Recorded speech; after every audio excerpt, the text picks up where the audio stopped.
तो crude oil पे पहले तो नजर बना के रखें, वो शूट करेगा और भारतीय मार्केट कल फिर दबाव में खुल सकती है। क्रूड ऑयल की प्राइस ऊपर जाएगी तो डॉलर इंडेक्स फिर एक बार ऊपर जाएगा। ध्यान दीजिएगा इस बात पे, डॉलर की डिमांड बढ़ेगी, डॉलर मजबूत नहीं होगा, डॉलर की डिमांड बढ़ेगी। आपको सोना चांदी फिर से एक बार प्रेशर में आते दिखाई दे सकते हैं। यानी कि क्रूड ऑयल 120, 25, 30, 150 अगर यहां पहुंचता है तो आपको सोना चांदी और ज्यादा दबाव में आते दिख सकते हैं। वार्ता अंत हुई है तो गोल्ड के खरीदने वालों के फेवर में हुई है।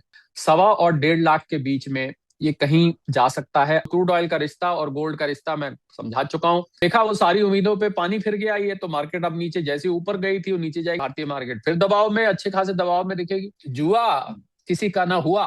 मुझे ये भी नजर आ रहा है कि एक तरफ तो युद्ध हो रहा है, दूसरी तरफ इस युद्ध से मुनाफा कमाया जा रहा है। पोस्ट आता है उससे मार्केट गिर जाती है, एक पोस्ट आता है उससे मार्केट गिर जाती है, फिर पोस्ट आता है मार्केट उठ जाती है। पोस्ट डाल के यदि कोई लॉबी अमेरिका में पैसा कमा रही है प्रत्यक्ष या अप्रत्यक्ष रूप से, तो ये बहुत ही खेद की बात है। और रुपया भी कल प्रेशर में खुलने की उम्मीद है विक्रांत। जिस मंदी की हम बार बार आप और हम कई बार बात कर चुके हैं, वो मंदी वैश्विक स्तर पर आएगी। अब क्या होगा, सबसे बड़ा अब सवाल पूरी दुनिया के सामने है।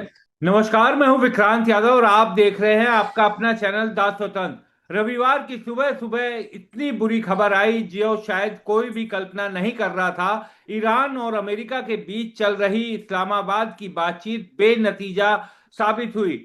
अमेरिकी उपराष्ट्रपति वॉन्स अपने देश वापस लौट गए हैं और ईरान का प्रतिनिधि मंडल भी अब ईरान की तरफ रवाना हो रहा है। ये बातचीत, इस पर पूरी दुनिया की नजर तो लगी हुई थी, आर्थिक जगत की भी नजर इस पर लगी हुई थी, क्योंकि पूरी दुनिया की अर्थव्यवस्था कैसी रहेगी इस बातचीत के बाद तय होना था कि किस तरीके से दुनिया की अर्थव्यवस्था पर उसका असर पड़ेगा।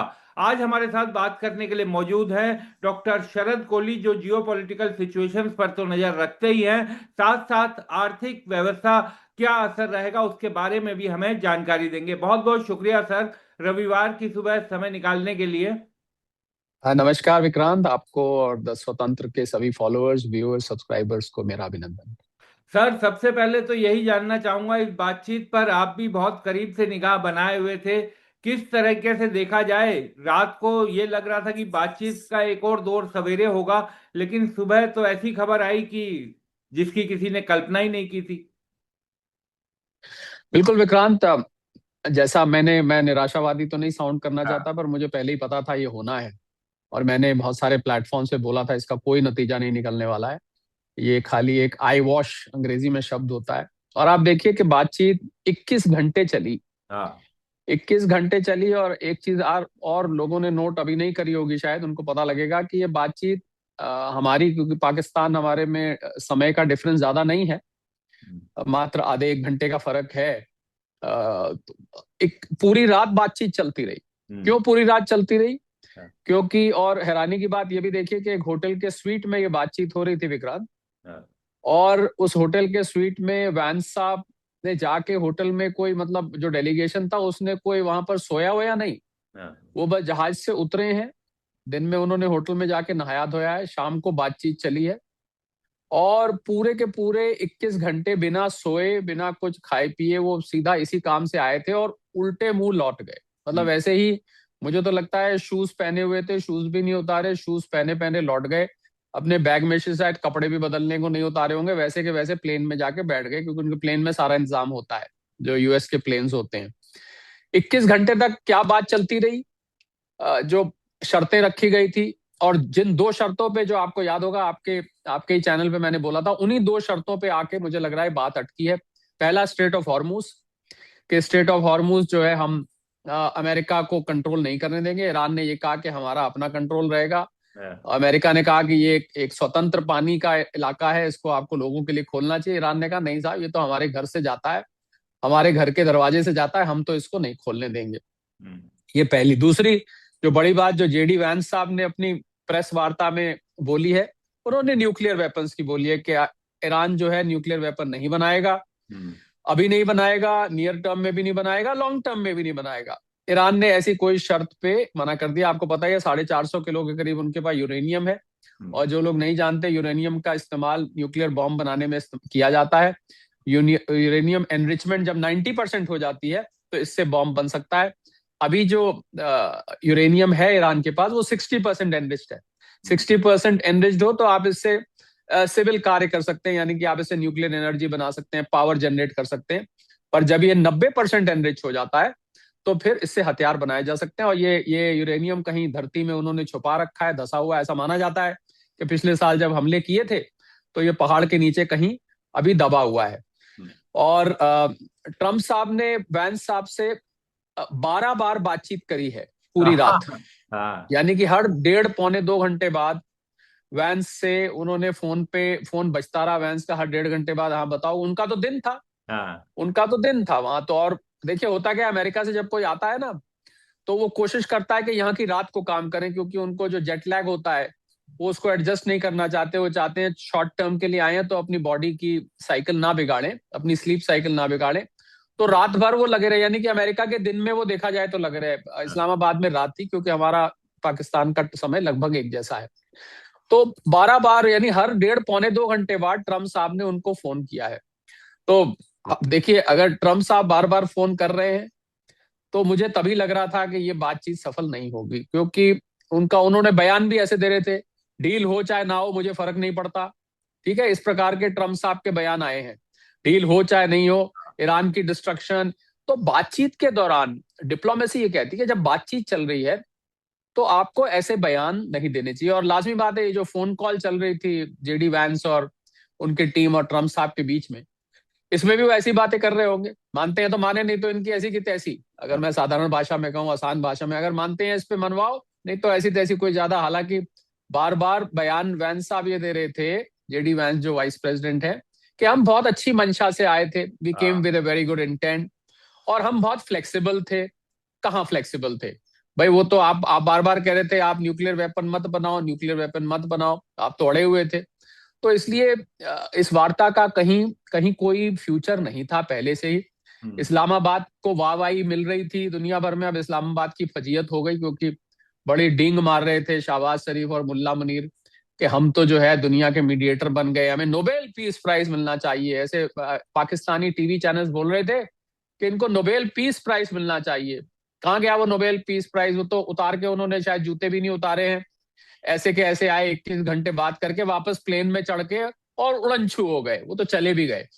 तो पहली बात तो पाकिस्तान जो डींगे मार रहा था वो सारी डींगे धरी की धरी रह गई, कोई पीस नहीं हुई। अब ज्यादा जरूरी बात यह है विक्रांत, जो आपका अगला सवाल होगा कि अब आगे क्या। अब ये आगे, आज संडे है, आर्थिक जगत की बात करें तो मार्केट्स बंद हैं, गोल्ड सिल्वर की मार्केट बंद है, शेयर मार्केट बंद है, कमोडिटी मार्केट्स बंद है, सब बंद है। तो अभी आज तो कोई आपको एक्शन आर्थिक जगत में देखने को नहीं मिलेगा, सिर्फ अटकलें होंगी। हालांकि कुछ फ्यूचर्स हैं, जैसे डाउ फ्यूचर्स हैं, वो तो 24 घंटे 12 महीने ट्रेड होते रहते हैं, वो आपको नीचे दिखाई देंगे डाउ फ्यूचर्स।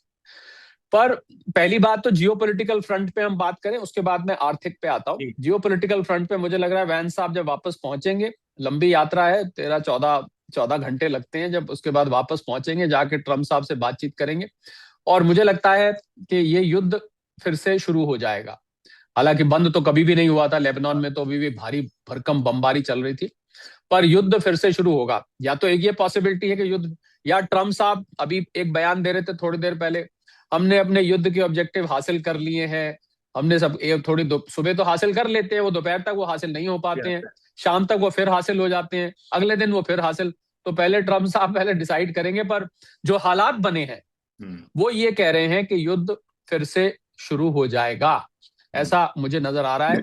और अब की बार और भी ज्यादा विध्वंसक होगा, क्योंकि अब इसमें बातचीत की गुंजाइश नहीं दिखेगी अनटिल एंड अनलेस के जो ऑफर वो छोड़ के गए होंगे उस स्वीट में होटल के, तो उस पे ईरान विचार करे। भाई अराक्ची साहब और उनके वो जो स्पीकर हैं वो आए हुए थे, वो दोनों बात करने के लिए, वो हो सकता है वो उस पे कुछ विचार करें, वापस जाके खमीनाई साहब से बात करें, या बाकी की अपनी जो लीडरशिप है उससे बात करें, क्योंकि ईरान में ना एक कलेक्टिव लीडरशिप चल रही है। और देखिए इसमें, इस सारी वार्ता में खामी क्या थी कि जो डिसीजन मेकर्स नहीं थे, क्योंकि ईरान में जो इस समय निर्णय ले रहा है, इस पे मैंने किसी मीडिया प्लेटफॉर्म पे बोल रहा था, ईरान में कलेक्टिव डिसीजन मेकिंग चल रही है। कलेक्टिव डिसीजन मेकिंग, कोई एक व्यक्ति डिसीजन नहीं ले रहा है। खामेनेई साहब तो ऐसा मान रहे हैं कि इंजर्ड है शायद, कहाँ है, रशिया में है, वहां है भी नहीं है, कहाँ पर है। मुज्तबा खमीनाई साहब पे बड़ी अटकलें आपको, आपने बिल्कुल। देखा होगा कि चल रही हैं। हाँ। कितनी चोट लगी हुई है उनको, होश में है नहीं है, कोई कहता कोमा में है, कोई कहता चोट लगी हुई है, वगैरह वगैरह। हम्म। तो ईरान में 31-32 कमांडमेंट्स हैं अलग अलग, और हर कमांडमेंट्स को अपना अपना अधिकार है। हम्म। ये ठीक है, एक रिप्रेजेंटेशन में अरागची साहब और स्पीकर साहब आए यहाँ पर बात करने के लिए, पर कितनी उनको अथॉरिटी थी, हम्म। ये पहली बात। अच्छा, उधर से जो जेडी वैंस आए, उनको तो अथॉरिटी जीरो थी, क्योंकि हाँ। वो तो बताया ना मैंने, हर 1.5 घंटे बाद तो ट्रम्प साहब से बहुत बात आ कर रहे रहे थे। थे। हाँ। तो जो पहली बात, तो डेलीगेशन के पास कितनी अथॉरिटी थी, तो जब अथॉरिटेटिव या अथॉरिटी वाला व्यक्ति बात करता है तो आप निर्णय ले सकते हैं। अगर आप 2-2 मिनट में आपको फोन करके पूछना पड़ेगा, हाँ जी ये कह रहे हैं, बताइए क्या कहना है, हम इनको ये कह दें, फिर ये जवाब दे रहे हैं, इस तरीके से थोड़ा सा बातचीत होती है। हाँ। आपको दो डिसीजन मेकर्स वार्ता में बैठने चाहिए, तब कुछ निर्णय लेने की आस बनती है। हम्म। तो आगे मुझे मुझे ऐसा नजर आ रहा है कि युद्ध फिर से शुरू हो सकता है, अनलेस के ट्रम्प साहब अपनी आंतरिक हालत अमेरिका की देखते हुए हम्म। कुछ पलटी मार जाएं। ट्रम्प साहब पलटी मारने के लिए जाना जाते हैं, तो पलटी मार जाएं, क्योंकि उनके प्राइमरीज में अमेरिका में उनकी हार हो रही है विक्रांत, वो हार रहे हैं। मिड टर्म में उनकी अप्रूवल रेटिंग और गिर गई है, अर्थव्यवस्था की हालत खराब है, हम कई दफे बात कर चुके हैं, एनर्जी की और वहां पर अमेरिकी जनता उनके साथ नहीं है, अमेरिकी जनता हाँ। नहीं चाहती कि ये युद्ध हो, ज्यादातर अमेरिकी जनता। तो अब वो फिर से ऐसे हालात में युद्ध शुरू करेंगे, फिर से ये हमले शुरू करेंगे। इसराइल का तो बड़ा मंशा क्लियर है, हम तो तोड़ेंगे ही तोड़ेंगे, हम तो मारेंगे मारेंगे, तुम कुछ भी करते रहो। 1-2 दिन के लिए उन्होंने कुछ रोका था, पर इसराइल तो बाज आने वाला नहीं है। ये हम्म। तो रही हालत जियोपॉलिटिकल फ्रंट पे। तो कल हमें, आज रात को ही या कल पता लग जाएगा युद्ध प्रारंभ हो रहा है कि नहीं हो रहा। वैसे ज्यादा चांस मुझे युद्ध फिर से प्रारंभ होने के लग रहे हैं। अब आते हैं बिल्कुल। आर्थिक जगत पर विक्रांत, क्षमा हाँ। करें मैं आपको आज सवाल नहीं नहीं पूछने का नहीं, मौका नहीं आप दे रहा। बिल्कुल बिल्कुल, दर्शक आप ही को तो सुनना चाहते हैं जो फिर। नहीं, पर क्योंकि मुझे आपके हाँ। सवाल मालूम है, तो हाँ। मैंने सोचा टाइम बचा के मैं उसी पे हाँ। आऊं। जी। आर्थिक जगत पे आते हैं। क्रूड ऑयल की प्राइसेस, क्रूड फ्यूचर्स भी ट्रेड होते रहते हैं। मुझे लगता है क्रूड ऑयल की प्राइसेस $100, जो कि अभी 100 से नीचे आ गई थी, 95, 96, 97 के आसपास घूम रही थी, हाँ। क्रूड ऑयल यहां से अब और ऊपर $100 पार कर जाएगा। बल्कि मुझे फिर 107, $110 रेंज में जाता हुआ दिखता है, क्योंकि वार्ता के अनाउंसमेंट पे ये कूल डाउन हुआ था, और वार्ता के फेल होने से ये वापस $105, $110 के बीच में शायद कल एक खुलेगा। और अगर युद्ध स्टार्ट हो गया आज रात को, फिर तो ये और ऊंचा खुल सकता है। स्ट्रेट ऑफ हॉर्मूज पर आ जाते हैं। आर्थिक जगत का सबसे बड़ा फोकस यही है। स्ट्रेट ऑफ हॉर्मूज में आपने देखा कि कल भी मात्र 4 शिप्स वहां से गुजरी हैं, कल परसों में, और वैसे 15 निकल रही थी, वार्ता शुरू होने के बाद तो 4 हो गई वो। वैसे तो फिर भी 10-15 निकल रही थी। कहाँ 120 से 150 शिप्स रोज निकलती हैं नॉर्मल हालात में, और मात्र 4। तो स्ट्रेट ऑफ हॉर्मूज बंद रहने से इधर अमेरिका कह रहा है हम उनकी हॉर्मूज के नीचे जो माइंस दबी हुई हैं उसको ढूंढ रहे हैं, उनको ढूंढ के उनको उड़ाएंगे, पर कौन उनको वहां आने देगा ये मैं नहीं जानता। वार्ता के दौरान जरूर अमेरिका की कुछ शिप्स वहां से खाली शिप्स निकली हैं, पर वो खाली शिप्स थी, उसमें कुछ नहीं था, क्योंकि वार्ता चल रही थी। तो ईरान ने इस बात का संज्ञान लिया होगा। अब निकलने देंगे कि नहीं निकलने देंगे, तो क्रूड ऑयल पे पहले तो नजर बना के रखें, वो शूट करेगा। क्रूड ऑयल शूट करने का मतलब है कि स्टॉक मार्केट्स, पहले मैं स्टॉक मार्केट्स पे आता हूं। स्टॉक मार्केट आपको, अगर रात को कोई पॉजिटिव डेवलपमेंट नहीं होती, अभी जहां पर वैंस साहब ने जहाज उड़ान भरी है, अगर यहीं पर रहता है, तो आपको डाउ फ्यूचर्स नीचे आते दिखेंगे। यानी कि जिन क्यूज को लेके भारतीय मार्केट खुलते हैं, वो क्यूज आपको नेगेटिव दिखाई देंगे, और भारतीय मार्केट कल फिर दबाव में खुल सकती है। ये रहा शेयर मार्केट का। अब आते हैं आपके दर्शकों के फेवरेट सब्जेक्ट पे, गोल्ड एंड सिल्वर पे। गोल्ड 4750 के आसपास घूम रहा था, सिल्वर लगभग $75 के आसपास, $75 के आसपास घूम रहा था। भारतीय रुपए में बात करूं तो करीब 1.5 लाख रुपए आप लगा लीजिए गोल्ड की प्राइस, 1,51, 52, 53, 1,50, 1,49 ऐसे घूम रहा था। मुझे लग रहा है कि अगर क्रूड ऑयल की प्राइस ऊपर जाएगी तो डॉलर इंडेक्स फिर एक बार ऊपर जाएगा। डॉलर इंडेक्स जो 100 से थोड़ा सा नीचे आया था, 99 के आसपास फंक्शन कर रहा था। जो लोग आपको नए ज्वाइन कर रहे हैं या जिन्होंने आपके कुछ वीडियो मिस किए हैं, उनकी जानकारी के लिए बता दो, डॉलर इंडेक्स 6 करेंसीज को मिलाकर बनता है।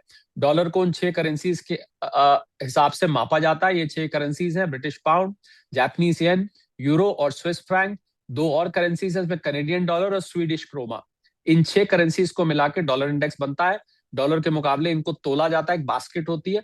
ये डॉलर इंडेक्स फिर क्योंकि क्रूड ऑयल के दाम बढ़ेंगे, डॉलर की डिमांड बढ़ेगी। ध्यान दीजिएगा इस बात पे, डॉलर की डिमांड बढ़ेगी, डॉलर मजबूत नहीं होगा, डॉलर की डिमांड बढ़ेगी। मजबूत वो नंबर्स में दिखाई देता है, क्योंकि भारतीय रुपयों में वो आपको लगता है कि रुपया गिर गया है, बाकी करेंसीज गिर गई हैं, पर डॉलर की डिमांड बढ़ेगी। उसकी वजह से डॉलर इंडेक्स 100 से नीचे आएगा। डॉलर इंडेक्स नीचे आएगा तो अमेरिका में बॉन्ड यील्ड्स, जो कि 4.25 के आसपास, 4 4.25 के बीच में आ गई थी, अभी मैं आपको 1 दिन पहले 2 दिन पहले की बात बता रहा हूं, वो फिर से आपको 4.5 के आसपास जाती दिखेंगी। अगर ऐसा होता है तो आपको सोना चांदी फिर से एक बार प्रेशर में आते दिखाई दे सकते हैं। और अगर ये युद्ध विध्वंसक हो जाता है, यानी कि क्रूड ऑयल 120, 25, 30, 150 अगर यहां पहुंचता है, तो आपको सोना चांदी और ज्यादा दबाव में आते दिख सकते हैं। परंतु अब जरूरी बात यह है कि दबाव, आप मुझे कल कुछ लोग मिले, और मैं क्योंकि बहुत सारे प्लेटफॉर्म्स पे बोलता हूं विक्रांत, मैं दिन में करीब 7 से 8 interactions TV channels, digital channels, radio पर मिलकर करता हूं। तो मुझे कुछ लोग मिले जिन्होंने कहा, मैंने कहा, उन्होंने मेरे से कहा क्या खरीद लें, हालांकि मैंने कहा निवेश की सलाह तो आपको अपने फाइनेंशियल इन्वेस्टमेंट एडवाइजर से लेनी पड़ेगी, पर मैं होता तो मैं इंतजार करता इस वार्ता के अंत होने का। हो गई वार्ता अंत हुई है, तो गोल्ड के खरीदने वालों के फेवर में हुई है। क्यों? क्योंकि इससे गोल्ड पर प्रेशर बनेगा, गोल्ड नीचे आएगा। और अच्छी बात तो नहीं हुई है, पहली बात तो युद्ध दोबारा शुरू होता है, बिल्कुल भी अच्छी बात नहीं है, पर मैं निवेश पॉइंट ऑफ व्यू से बात कर रहा हूं। यहां से गोल्ड नीचे जाएगा, तो आपको अगर लॉन्ग टर्म के लिए लेना है, तो एक एंट्री का मौका आपके लिए और बनेगा। 1.5 लाख से मुझे लगता है विक्रांत के 1.25 और 1.5 लाख के बीच में ये कहीं जा सकता है। डिपेंड करेगा ये कि युद्ध कितना विध्वंसक होता है और क्रूड ऑयल की कीमत कहां जाती है। क्रूड ऑयल का रिश्ता और गोल्ड का रिश्ता मैं समझा चुका हूं। क्रूड ऑयल, डॉलर की demand, dollar index, bond yield और सोने चांदी पर दबाव, तो ये सारे फैक्टर्स रहेंगे। बहुत अच्छी बात तो नहीं हुई है, पर मुझे पहले से इसकी उम्मीद थी। परंतु अब नजर आ रहा है कि ये मामला जो है, यहाँ से ट्रम्प साहब को कॉल लेनी पड़ेगी कि अब वो क्या करना चाहते हैं। बिल्कुल विक्रांत, बिल्कुल सही बात सर। एक चीज और समझना चाहूंगा थोड़ा मार्केट को लेकर। जब इस युद्ध में सीज फायर की बात आई थी और ये कहा गया था कि सीज फायर किया जा रहा है, 2 हफ्ते का ट्रम्प साहब ने घोषणा की थी, उसके बाद मार्केट ने बड़ा अच्छा रिएक्ट किया और 5-6 साल की हमने सबसे बड़ी वीकली रैली देखी पिछले बीते हफ्ते जी में। तो अब अगला जी, जो हफ्ता है उसका ठीक अपोजिट भी देखने को मिल सकता है। क्या वो सारे सपने जो पिछले एक हफ्ते ने दिखाए हैं वो सब चकनाचूर होते हुए भी दिखाई दे सकते हैं? देखिए मार्केट में आपको बता चुका हूं विक्रांत, कई बार मार्केट एक छोटा बच्चा है। हाँ छोटी सी बस खबर आती है, और आप समझ रहे होंगे मैं बच्चा क्यों कहता हूँ। हाँ छोटी सी बस खबर आई, चलो बच्चे को कहते हैं चलो अब ऐसा करेंगे, अगले महीने घूमने चलेंगे, बच्चा अभी से खुश होना शुरू कर देता है। अभी कई बार माँ बाप ऐसी झूठ मूठ भी बोल देते हैं घूमने चलेंगे, बच्चा खुश, और फिर 1 महीने बाद का पता चलता है अब नहीं जाएंगे, बच्चा दुखी। तो मार्केट बच्चे की तरह, बच्चा का मतलब यहाँ को इसको लिटरली ना ले, बच्चे का हाँ मतलब क्योंकि यहाँ पर सट्टेबाजी इतनी होती है, हाँ जिसको हम फ्यूचर डेरिवेटिव्स मार्केट कहते हैं। मैं रिफाइंड भाषा में बोलूं, सट्टेबाजी थोड़ा सुनने में बहुत अच्छा नहीं लगता है। डेरिवेटिव्स मार्केट इतनी बड़ी है कि फॉरेन लोग खबर आते ही फ्यूचर्स में और ऑप्शंस में ट्रेड करना शुरू कर देते हैं, कॉन्ट्रैक्ट्स उठाने शुरू कर देते हैं। और जैसे ही वो खबर पीछे हटती है, फिर उसके बाद बिकवाली शुरू हो जाती है। बिल्कुल मार्केट ने जो रिएक्शन दिया, मुझे लग रहा है वो थोड़ा प्री मैच्योर था, क्योंकि अभी तो बातचीत की खबर आई थी। हाँ अरे भाई बातचीत होने तो देते। आपने पहले 800-900 पॉइंट मार्केट निफ्टी की बात कर रहा हूं उठी है, और अब देखा वो सारी उम्मीदों पे पानी फिर गया। ये तो मार्केट अब नीचे, जैसे ऊपर गई थी वो नीचे जाएगी। तो मार्केट का रिएक्शन थोड़ा सा, मार्केट बहुत जल्दी रिएक्ट करता है, बहुत जल्दी डिस्काउंट करता है। और ये जो इस टाइप के रिएक्शंस आते हैं ना विक्रांत, इस पे कभी अलग से आपसे बात करूंगा। ये जो इस टाइप के रिएक्शंस आते हैं, इनको हम बोलते हैं नी जर्क रिएक्शन। हाँ नी जर्क, एकदम से मामला उठ जाता है कि सब कुछ बढ़िया हो गया, एक दिन सब कुछ बढ़िया हो गया, अगले दिन सब कुछ लुट गए, बर्बाद हो गए। तो ये इस टाइप का रिएक्शन, ये बहुत डेरिवेटिव्स मार्केट की मैच्योरिटी का संकेत नहीं देता है। क्षमा करें मुझे, जो जी जो लोग आपकी मार्केट में ट्रेडर्स होंगे शायद उनको ये बात अच्छी ना लगे, उनसे मैं पहले ही क्षमा मांग लेता हूं।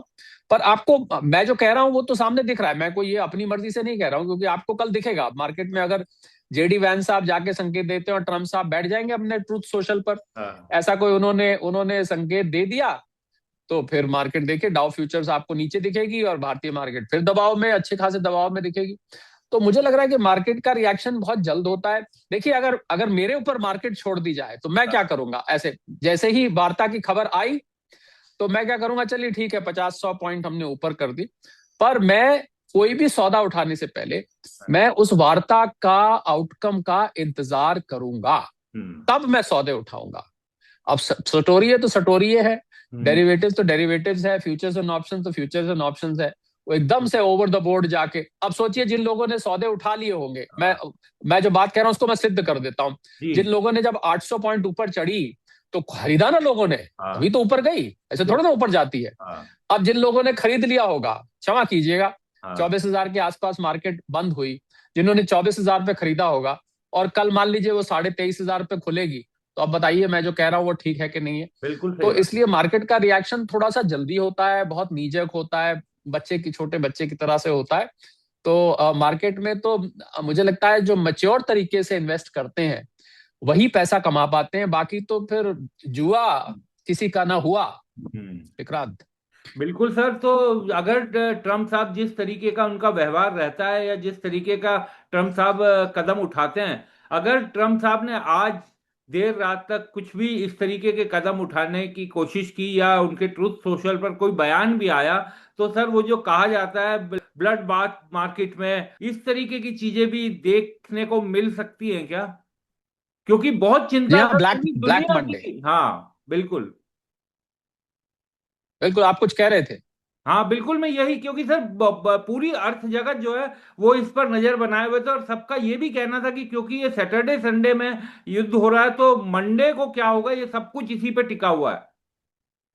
देखिए, मैं यहां पर एक और कमेंट करना चाहूंगा जी विक्रांत। जी। मुझे मुझे ये भी नजर आ रहा है कि एक तरफ तो युद्ध हो रहा है हाँ और युद्ध में जान माल का नुकसान हो रहा है, लोगों की जानें जा रही हैं, कितने एसेट्स, अमेरिका का खुद का भी बहुत नुकसान हो रहा है, उनके उनके मिलिट्री बेसिस, आर्मी बेसिस, उनके सैनिक भी, पता नहीं सच झूठ क्या है, बोलते हैं 13 सैनिक मारे गए हैं, मुझे मुझे यकीन नहीं होता इस पे। उनके कितने हवाई जहाज, कितने उनकी शिप्स डैमेज हुई हैं, कितने उनके मिसाइल, टॉमहॉक 850 तो टॉमहॉक मिसाइल्स उनके नष्ट हो चुके हैं। एक तरफ तो ये सब हो रहा है, दूसरी तरफ विक्रांत, अब ये बात मैं बहुत जरूरी बोलने हाँ। जा रहा हूँ, इस बात को आप अगर थंबनेल में भी लिखेंगे तो मुझे कोई एतराज नहीं है। दूसरी तरफ इस युद्ध से मुनाफा कमाया जा रहा है। कौन मुनाफा कमा रहा है? एक एक पोस्ट आता है, उससे मार्केट गिर जाती है, एक पोस्ट आता है उससे मार्केट गिर जाती है, फिर पोस्ट आता है मार्केट उठ जाती है, फिर पोस्ट आता है मार्केट। मैंने किसी प्लेटफॉर्म का मैंने कहा ये तो बड़ा अच्छा है, आपको पैसा कमाने का ये ऐसा मौका मिल रहा है। अगर आपके पास वो खबर पहले से है कि ऐसा होने वाला है, तो आप तो अनलिमिटेड पैसा कमा सकते हैं। मतलब आप जितना है सब लगा दीजिए, आपको पता लगा एक खबर आने वाली है, वो तो दुगना तिगना होके आपके पास अगले दिन वापस आ जाएगा। तो ये मुझे बहुत अंदर से दुख है इस बात का, क्योंकि इनोसेंट इन्वेस्टर्स, विक्रांत, आपके भी चैनल पे बहुत सारे निवेशक हैं, गोल्ड सिल्वर के भी हैं, स्टॉक मार्केट के भी बिल्कुल। होंगे। देखिए, आदमी अपनी खून पसीने की कमाई लगाता है, पैसा लगाता है, और इस प्रकार के पोस्ट डाल के यदि कोई लॉबी अमेरिका में पैसा कमा रही है प्रत्यक्ष या अप्रत्यक्ष रूप से, तो ये बहुत ही खेद की बात है। और इसीलिए इसीलिए मैं बार बार बोलता हूं विक्रांत कि आप लंबे वक्त के निवेशक बनिए।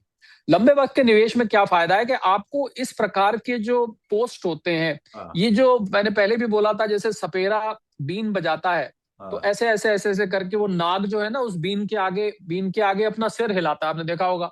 और जबकि कहा जाता है कि सांप के कान नहीं होते, वो क्या करता है, वो बीन के एक्शन पे नाचता है। तो this is called swaying to the tune, कि मार्केट पोस्ट के आधार पर मार्केट नाच रही है।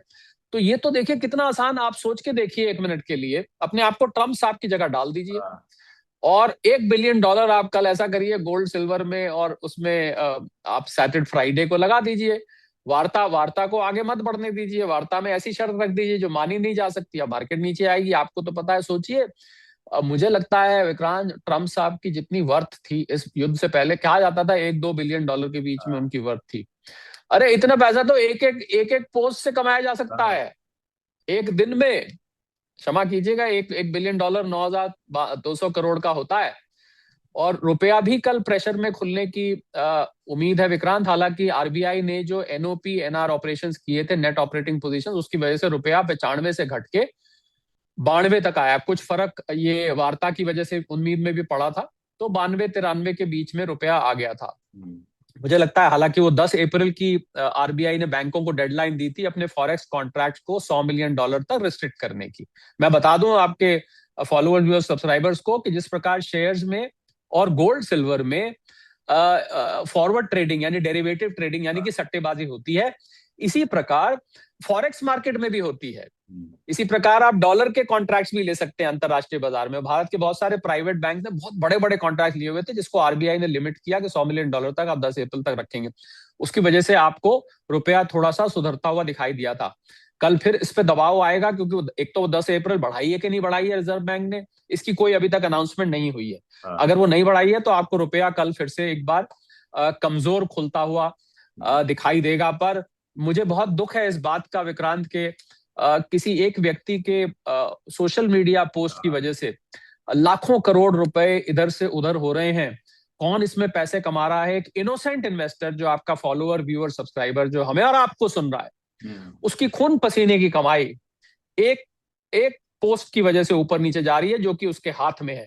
तो मुझे लग रहा है कि ये बहुत ही खेद की बात है, क्योंकि ये मार्केट्स को एक स्वाभाविक मूवमेंट नहीं देती हैं विक्रांत। ये बिल्कुल भी ये स्वाभाविक नहीं है। ये मैनिपुलेटेड हो जाता है, ये स्क्रिप्टेड हो जाता है। इससे सिर्फ चंद लोग पैसा कमाते हैं, बाकी लोग अपना पैसा गवा देते हैं विक्रांत।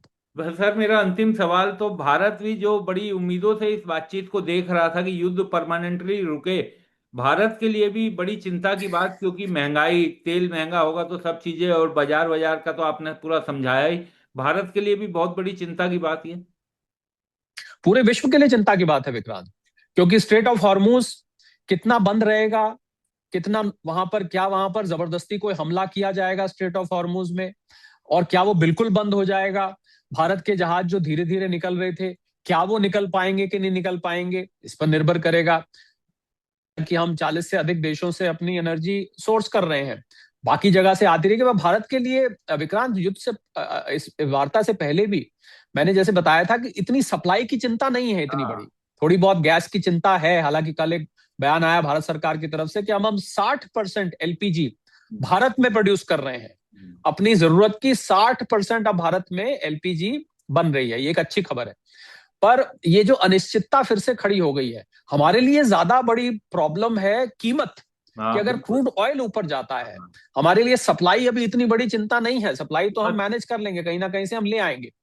पर हमारे लिए कीमत बहुत बड़ी चिंता है, क्योंकि कीमत, आपने जैसे कहा कि कीमत अगर बढ़ती है तो ये मुद्रास्फीति यानी कि इन्फ्लेशन को हवा देगी और सब चीजें महंगी होगी।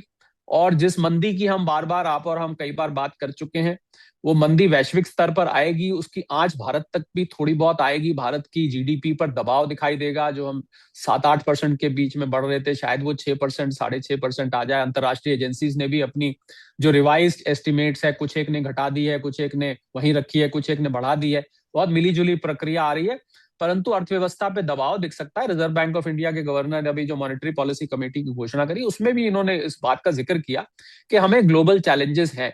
तो बिल्कुल अभी तो इतनी अनिश्चितता फिर बन गई है, फिर से एक अनिश्चितता बन गई है। पता नहीं युद्ध कितना जाएगा, किस क्या पहले से भी विध्वंसक हो जाएगा, क्या क्रूड ऑयल की कीमत 120, 130, $150 चली जाएगी, $200 चली जाएगी, और क्या हमारी सप्लाई जो आती है वो रुकेंगी, हमारा एक्सपोर्ट कैसे होगा, इंपोर्ट कैसे होगा। कल तो मैंने एक शो किया दुबई के भविष्य पे, तो मैंने तो वहां साफ बोला कि दुबई जैसी जगह जहां भारतीयों की फेवरेट डेस्टिनेशन हुआ करती थी, वो अब पहले जैसी नहीं रही है। वहां पर प्रॉपर्टी के दाम गिर रहे हैं। तो भारतीयों के लिए मैं समझता हूं ये अनिश्चितता का माहौल फिर से खड़ा हो गया है भारतीय अर्थव्यवस्था के लिए। और भारत सरकार की भी उतनी ही पैनी नजर रहेगी जितनी आपकी और हमारी इस समय है, कि अब क्या होगा। सबसे बड़ा अब सवाल पूरी दुनिया के सामने है, अब आगे क्या। बिल्कुल, बहुत बहुत शुक्रिया सर, आप हमारे साथ जुड़े और इस मामले के तमाम पहलुओं को समझाने में मदद की। बहुत बहुत शुक्रिया। Thank you.